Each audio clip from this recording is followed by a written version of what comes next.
Most businesses only focus on growing and expanding, and they give little to no attention to their exit strategies until after exit is staring them in the face. Learn here at Boosting Business Value, brought to you by Blue Sky Business Resources. You'll discover how to shape a more durable and saleable business, and how to implement a powerful, well-planned, and rewarding exit. Join Dr. David Gruder and Jason Tuzinkewich as they deliver actionable tips for lower middle market company owners, executives, and their trusted advisors. Find out where your business currently stands, how you can meet your revenue objectives more reliably, and how to grow your venture to the next level, all with a smooth and fruitful exit in mind. Here are your hosts, Dr. David and Jason. Hello and welcome back. In keeping with our recent conversations on shifting paradigms in the professional and personal environments, we're really excited to welcome Dr. Michael Time to discuss the entrepreneurial mindset. For those of you who are new to the Boosting Business Value podcast, my name is Jason Tuzinkewich. I'm the Chief Operations Officer of Blue Sky Business Resources. I have my trusty friend and foil, Dr. David Gruder, our business lifecycle, exit planning, and post-acquisition psychologist for Blue Sky. And then, as I mentioned before, we're really excited to welcome Dr. Time to the podcast. Dr. Time is a gentleman I met recently. He's been doing amazing work with people on cultivating an entrepreneurial mindset and integrating that mindset into both their success professionally as well as personal success. So, Dr. Time, tell us a little bit about yourself. Yeah, thank you for having me. It's great to connect with like minds. Why don't you take us right back to the beginning and tell us about your roots, and then this shift that you made from medical professional to life coach and entrepreneurial professional. Help us wrap our heads around how all that happened. Yes, so I come from a family of entrepreneurs. The irony is that I was never planning to be an entrepreneur. I was never pushed to be an entrepreneur. Everyone around me was an entrepreneur of some kind. And because I had a passion for helping people and I had a passion for science, it made sense for me to become a medical doctor and to embark on that journey. Whenever I did engage in entrepreneurial activities, it was always a hobby. No different than when you're young and you might play sports or play video games. So entrepreneurship was my version of video games in addition to playing video games. For example, in middle school, I had a bubblegum business just for fun. I sold bubblegum in 7th and 8th grade. And that was a very educational experience for me. I learned a lot, had a good time. And then when I got to Brown University as an undergrad, I became close friends with one of the most esteemed professors in Brown's history, Professor Barrett Hazeltine, who had a tremendous impact on me personally, professionally, in so many ways. And I took his entrepreneurship classes. I spent time with him, as much time out of the classroom as in the classroom, learned so much from him. And he's been an inspiration to me for about 25 years now. And then as I navigated through the medical world, I always went back to entrepreneurship as a labor of love, as something I'm passionate about, as something to share with other people, to give them the opportunity to experience the journey of an entrepreneur. I started a nonprofit foundation, a 501c3, over 10 years ago. It was incubated out of Brown University with the support and inspiration of Professor Hazeltine. And once I gave birth to it, I got it to a certain point, handed it off to a trusted partner. And then in 2020, I was working in the pharmaceutical industry as a medical doctor, subject matter expert, helping with various aspects of medical education, messaging, marketing, different things that may require medical expertise in communicating certain aspects of various drugs and treatments. And it was rewarding, but I wasn't fulfilled doing it. I was comfortable I had great upward mobility as a career. I was using my education. It checked off all the boxes, but there was this gut feeling that I'm supposed to be doing something else with my life. So I finally got the courage and inspiration to walk away from my medical career in the pharmaceutical industry and commit my life to the nonprofit that I had started over 10 years ago. So I decided to make it my life mission, and one thing led to the next, and here we are today. Brilliant. Well, great story about your origins. And so you have, I think, a somewhat different perspective on entrepreneurship. Part of your purpose is, among other things, is to help redefine what entrepreneurship is. Is that right? Yes. That's been a part of the evolution.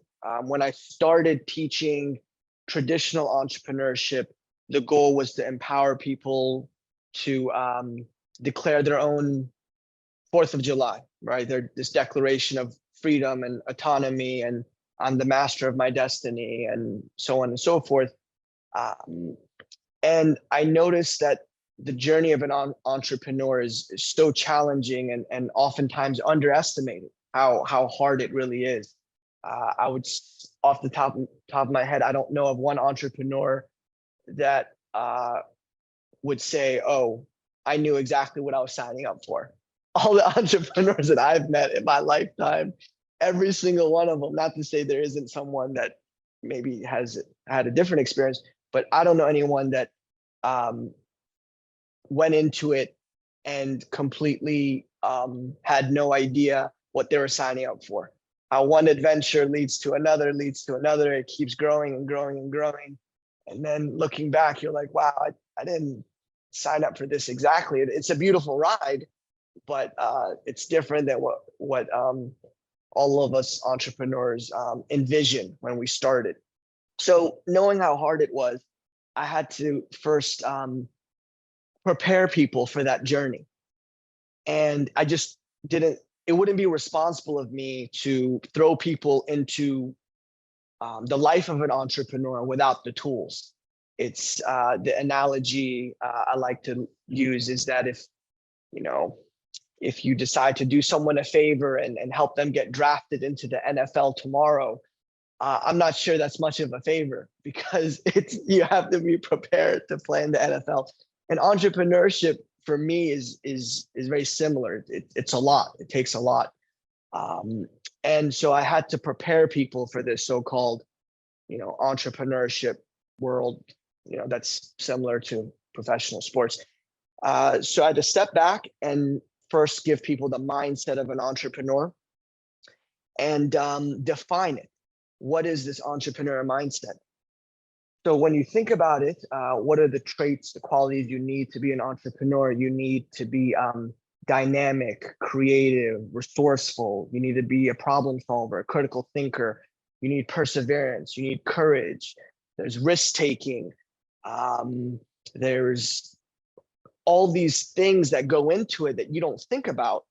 You may do it intuitively, but when you think about everything you need to be successful as an entrepreneur and to have this mindset, you realize, wait a second, these are all the same things I need to succeed in life.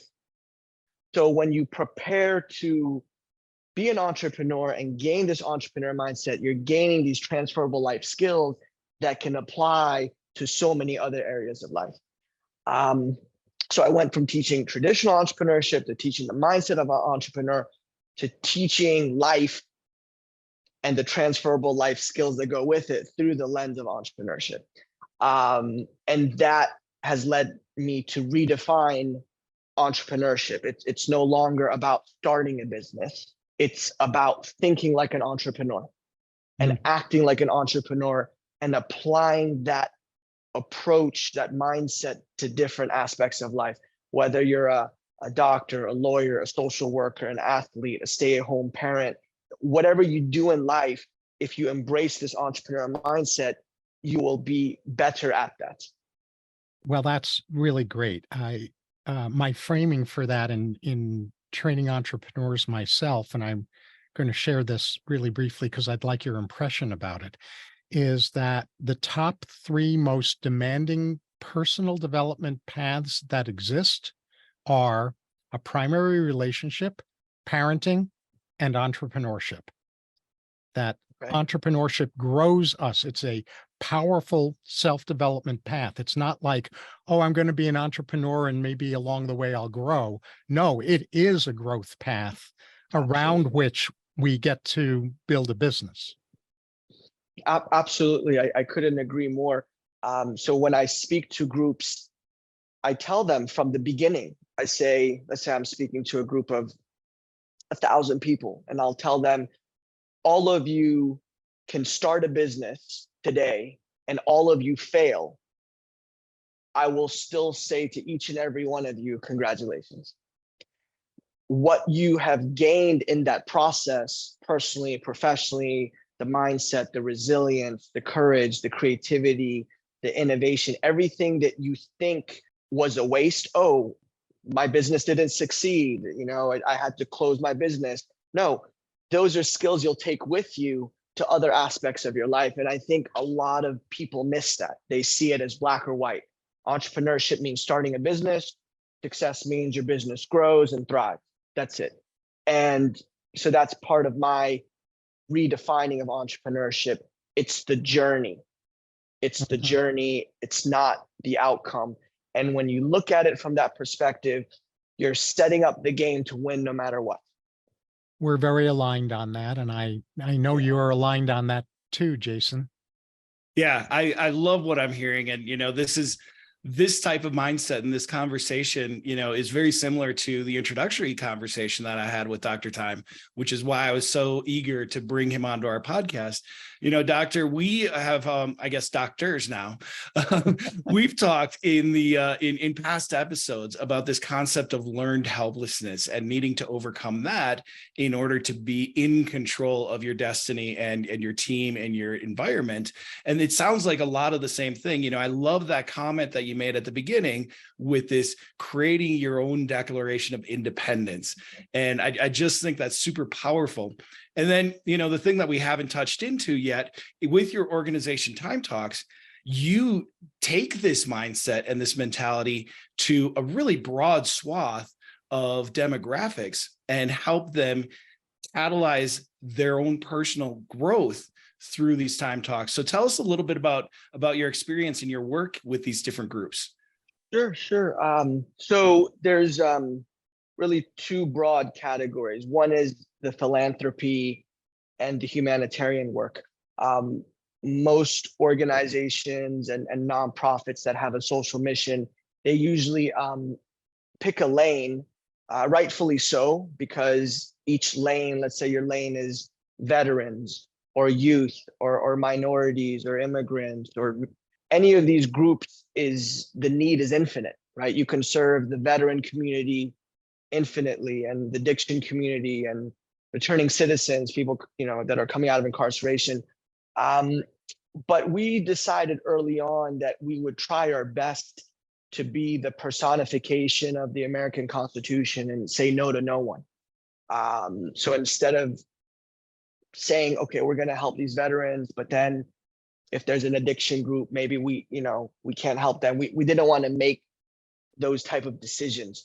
So in the past few years, I've had the privilege of working with nonprofits and government agencies to serve youth, adults, minorities, addiction centers, jails, veterans, immigrant groups, women's groups, whoever needs an extra helping hand in life.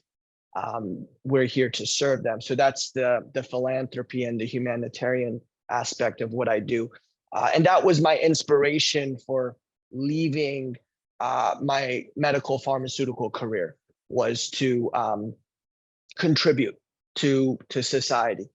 And then when I pivoted from traditional entrepreneurship to this entrepreneurial mindset, I noticed that the people that I was teaching this mindset to, they were benefiting in so many ways unrelated to their entrepreneurial journey.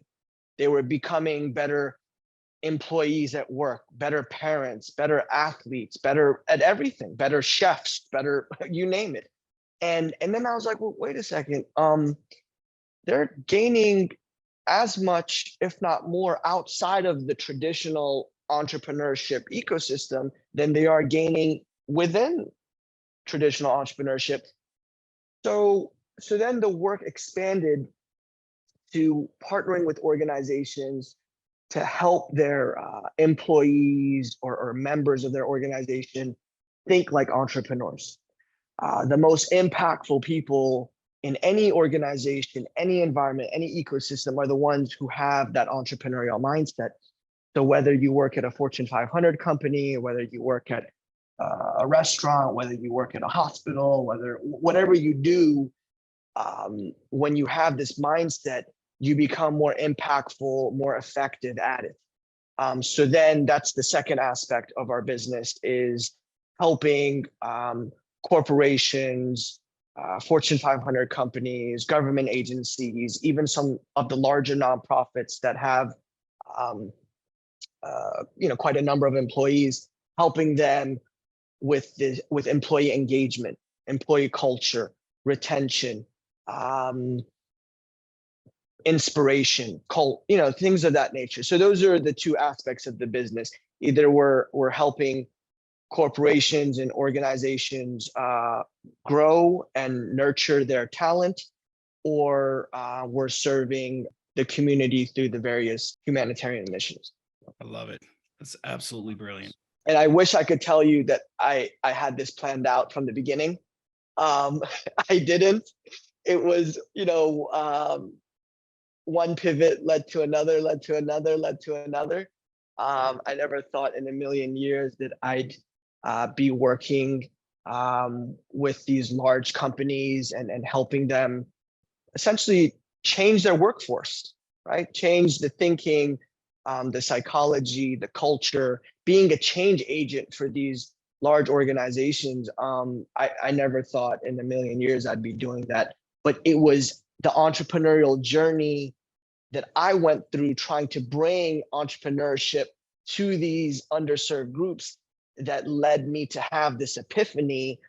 And that epiphany allowed us to broaden the scope of our impact and work, and also the work we do for these large organizations in terms of the employee initiatives, using that to help fund the nonprofit work. I refer to that as the Indiana Jones School of Entrepreneurship, referring back to the original Indiana Jones movie, Raiders of the Lost Ark. And there's this scene where all hell has broken loose and all of Indiana Jones's pals are huddled around him, and he's in the middle of this circle of them, and they're panicked out of their minds, and they're screaming at him, "Indy, what do we do? What do we do? What do we do?" And he finally blurts out in mock anger and says, "How should I know? I'm making it up as I go." Yes, exactly. That's the entrepreneurial mindset. Exactly. Yeah, it's that adaptability, that agility, that resilience to be in an environment like that for sustained periods. That's part of the mindset, and that's part of the magic. When you teach people that, I mean, I've seen things that that to this day, I look back, I'm like, wow, I'm surprised that we achieved those outcomes. Mm-hmm. Yeah, and always having one eye on the environment, right? It's one thing to be laser focused on the success of what you're trying to achieve, but having that awareness to say, hey, you know what, this isn't getting us where we want to be, but I'm getting this positive result over here. Let's pursue that a little bit more too. Yes. And I interject a question here. One of my sound bites is that entrepreneurs build businesses at the level of their self-development limitations despite their highest intentions. What are some of the most common self-development limitations that you've encountered with the entrepreneurs that you've worked with? It's a good question. I would say confidence is part of it, right? Them believing in themselves. That's one challenge. The other is dealing with adversity. That's another challenge. And optimism, seeing things. So this is one of the things that I teach in my talks, as well as the trainings, is life doesn't happen to you, it happens for you. Like And that. it takes tremendous faith and imagination to truly believe and feel that. Not think it, it's not an academic exercise, but to really feel and believe that this thing that's happening, to figure out why it's happening to your benefit.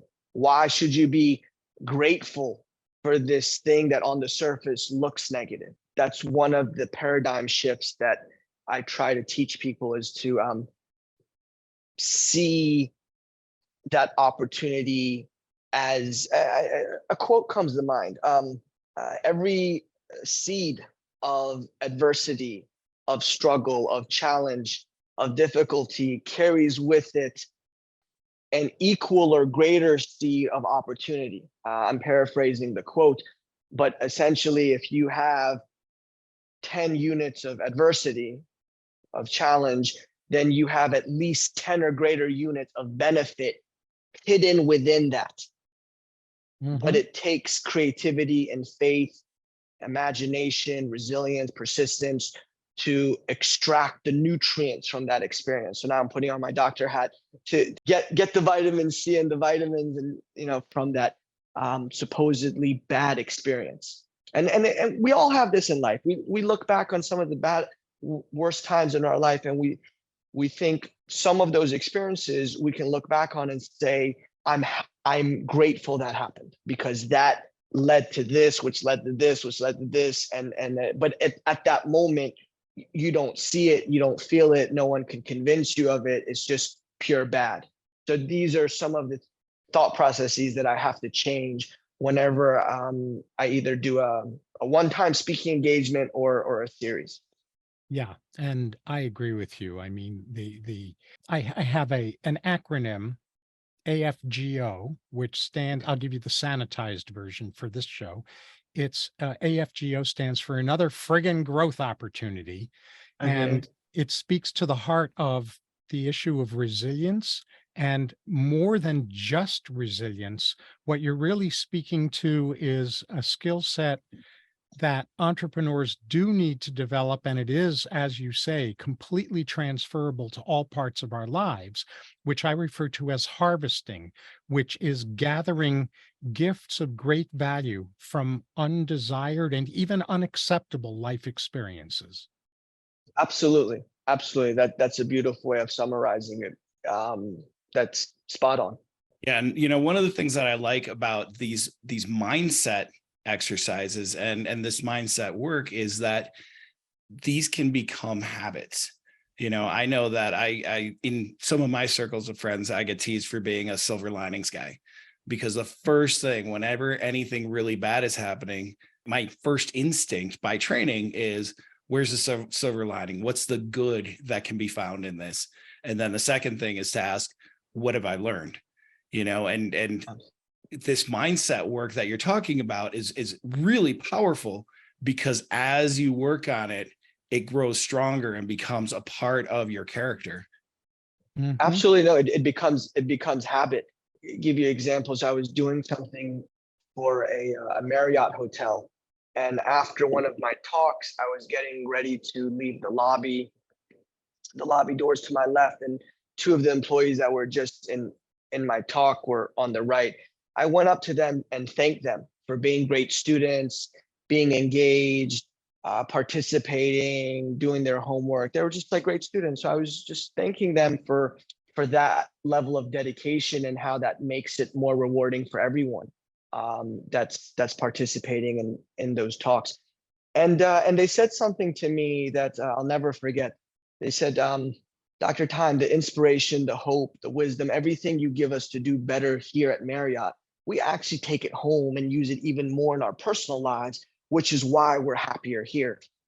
And at that moment, I had an epiphany, because in my mind, whenever I'm serving the people, I'm used to doing it through a nonprofit, a government agency, a church, something like that.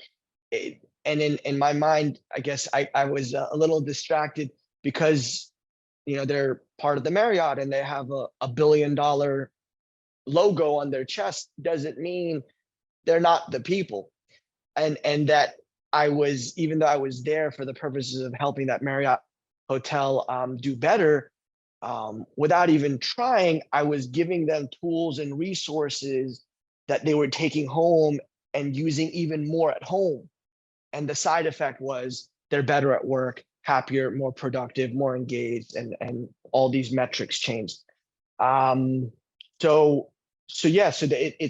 constantly coming across these stories and situations where people are benefiting in ways that I never thought they would.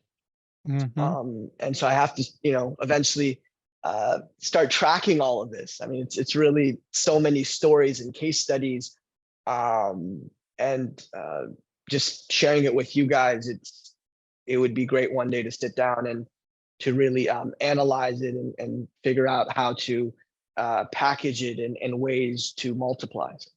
Yeah, that's really crucial. I think you're bringing up a very important point because inspiration and motivation and mindset are necessary conditions for successful entrepreneurship, but not sufficient conditions Absolutely.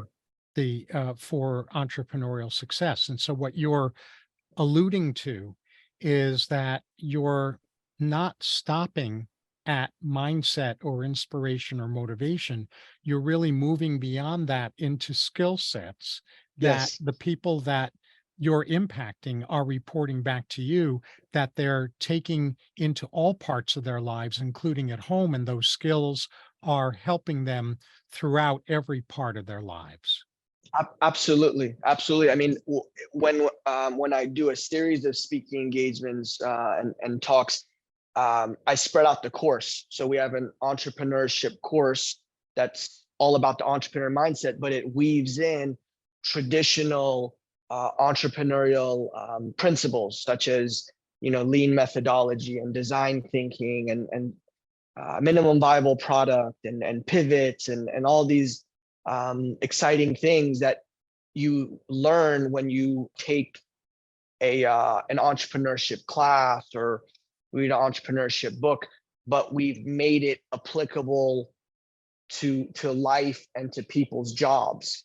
So the goal is no longer about starting a business. People can still take that inspiration, the soft skills and the hard skills, and apply it to traditional entrepreneurship and start a business.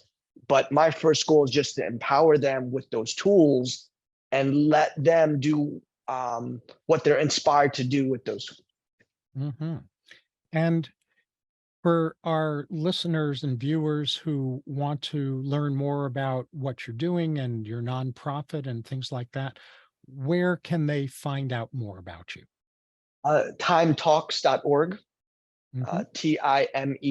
timetalks.org, timetalks.org.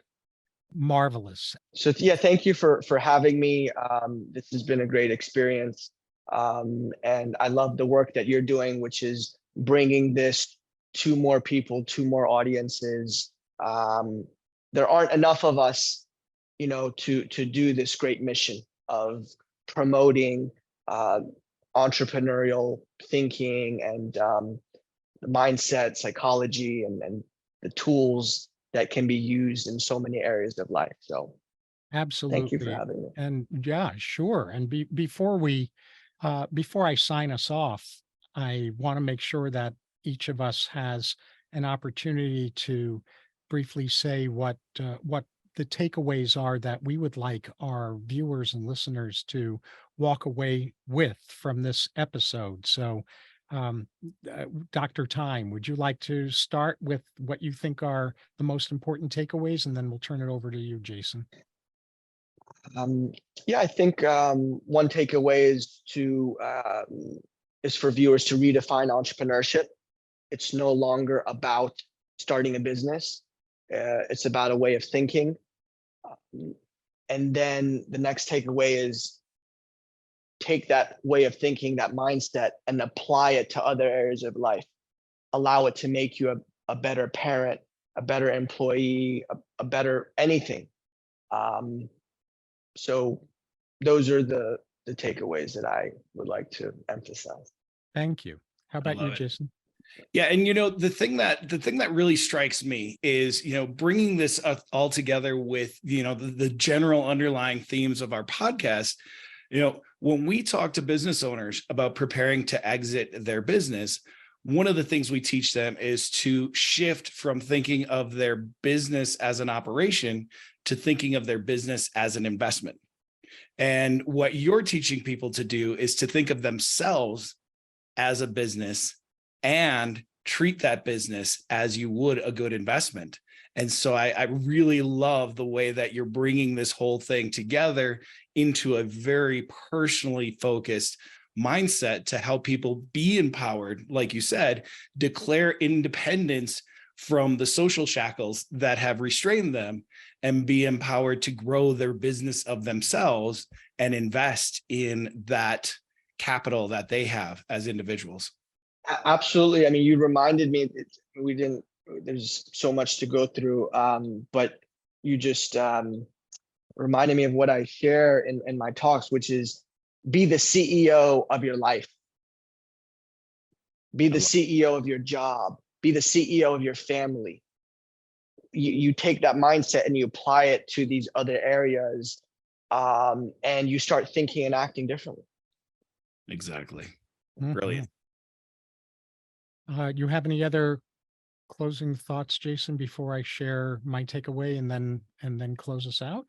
No, I've just got to say, super grateful for you being on the episode with us, Dr. Time. Great to get to know you. I love what you're doing. And, I hope that our listeners will be reaching out to you. We will have his contact information in the footnotes and in the transcript on our website. Mm-hmm. Okay, take it away, Doc.